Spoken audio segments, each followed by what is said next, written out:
மாதாஜி வீர ஜானகி யோகானந்த சரஸ்வதி பேசுகிறேன். தாய், தந்தை, குரு, கடவுள் அனைவரையும் வணங்கி என் அனுபவங்களை உங்களோடு பகிர்ந்து கொள்கிறேன்.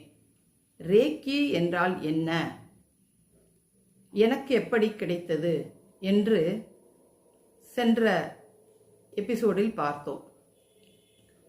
அதன் ரேக்கி எப்படி வந்தது, அதன் வரலாறு இப்போது பார்க்கலாம். உலகில் தொன்மையான கலாச்சாரம் கொண்ட பகுதிகளில் வாழ்ந்த மக்கள் இந்தியா, திபெத், சைனா, எகிப்து, செவ்விந்தியர்கள், பூர்வீக ஆப்பிரிக்க பழங்குடியினர். இவர்கள் பிரபஞ்ச ஆற்றலை கிரகித்து அந்த ஆற்றலை ஆன்மீக உயர் ஞானத்திற்காக, இறையாற்றல் சித்திகள் பெறுவதற்காக, நோய்களை குணப்படுத்துவதற்காக பயன்படுத்தி வந்துள்ளனர். பரம்பரையாக தங்கள் சீடர்களுக்கு கற்றுத்தந்து வந்த இந்த முறை ஏதோ காரணத்தினால் காலத்தில் பயன்படுத்தாத சூழ்நிலையில் மங்கி மறைந்தே விட்டது. 19ஆம் நூற்றாண்டில் கடைசியில் ஜப்பானில் ஒரு கிறிஸ்துவ ஃபாதிரியார் மிக்கவு உஷையே இதை கண்டுபிடிக்காவிட்டால் இது ஒரு மறைந்த ஞானமாகி இருக்கும். ஒரு மாணவர் அவரிடம், உங்கள் நம்பிக்கை உண்மையானது தானா அல்லது குருட்டு நம்பிக்கையா என்று கேட்டார். இயேசுநாதர் குணப்படுத்தியது போல உங்களால் குணப்படுத்த முடியுமா என்று கேட்டிருக்கிறார். அதற்கு அவர், என்னிடம் இப்போது விடையில்லை, ஆனால் நான் தேடி கண்டுபிடிப்பேன் என்று சொன்னார். பிறகு அவர் பலவிதமான ஆராய்ச்சிகள் செய்து டாக்டரேட் பட்டம் பெற்றார். அப்போதும் அவருக்கு அந்த ஞானம் கிடைக்கவில்லை. புத்தரின் மடாலயங்களுக்கு சென்று புத்தரின் தாமரை சூத்திரங்கள் அறிந்தார். நோய்களை நீக்க புத்தர் கையாண்ட முறைகளை அறிந்தார். இருந்தாலும் சிகிச்சை அறிவு ஞானமும் அவருக்கு கிடைக்கவில்லை. அவர் ஜப்பானில் குரியோமோ என்ற சிறு குன்றின் மீது ஏறி 21 நாள் உணவின்றி தியானம் செய்தார். 21வது நாள் அவருக்கு கீழ்வானில் ஓர் ஒளி தெரிந்தது. அந்த ஒளி அவருடைய நெற்றியில் வந்து பட்டது. பிறகு அவருக்கு அதை பற்றிய ஞானமும் சிகிச்சை அறிவும் கிடைத்தது. இதை அவர் புத்த மடாலய நண்பர்களுக்கு தெரியப்படுத்துவதற்காக வேகமாக இறங்கி வந்தார். அப்போது கால் இடறி கீழே விழுந்தார். காலில் காயம் ஏற்பட்டு இரத்தம் வந்தது. இவர் கையால் அந்த இடத்தை பிடிக்கவும் இரத்தம் நின்றது, வலி குறைந்தது.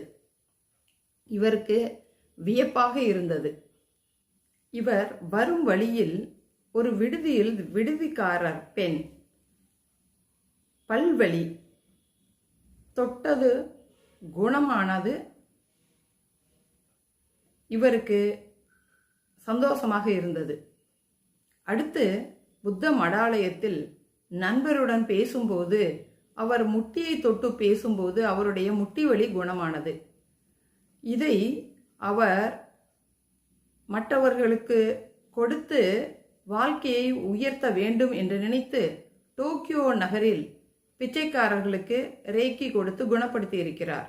ஆனால் அந்த பிச்சைக்காரர்கள் உயர்ந்த வாழ்க்கையை வாழ விரும்பாமல் மீண்டும் பிச்சை எடுக்கவே இவருக்கு மிக்க வருத்தமாக இருந்தது.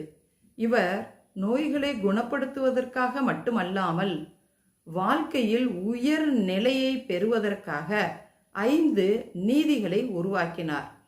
ரேக்கியின் 5 நீதிகள் என்ன?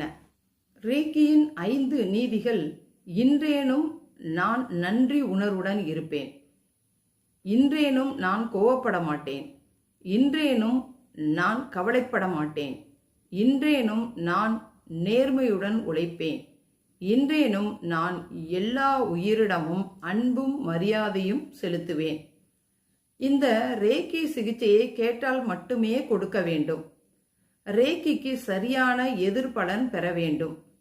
இந்த ரேக்கி சிகிச்சை விளைவு நம் கையில் இல்லை என்பதை அவர் உறுதியளித்தார். தன் சீடர்களுக்கு கற்றுக் கொடுத்துவிட்டு 1926ஆம் ஆண்டு இயற்கை எய்தினார். இவருக்கு பிறகு இவரது சீடர் சுஜிரோ ஹயாசி என்ற ஓய்வு பெற்ற கப்பல் அதிகாரி ஒரு இயற்கை மருத்துவமனையை உருவாக்கினார். அதில் மக்கள் சிகிச்சை பெறவும் ரேக்கி கற்றுக்கொள்ளவும் சூழ்நிலை ஏற்பட்டது. அங்கு ஹவாயோ டகாடா என்ற அம்மையார் இவரிடமிருந்து முதல் டிகிரி 2வது டிகிரி கற்றுக்கொண்டார். பிறகு 3வது டிகிரியும் கற்றுக்கொண்டார். இப்படியாக இந்த வரலாறு நமக்கு ரேக்கி கிடைத்தது. எனக்கு கற்றுக் கொடுத்தவர் திரு ராம ஜெகதீசன் அவர்கள்.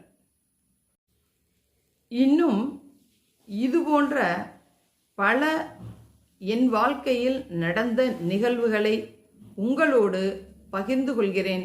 நன்றி. மீண்டும் சந்திப்போம்.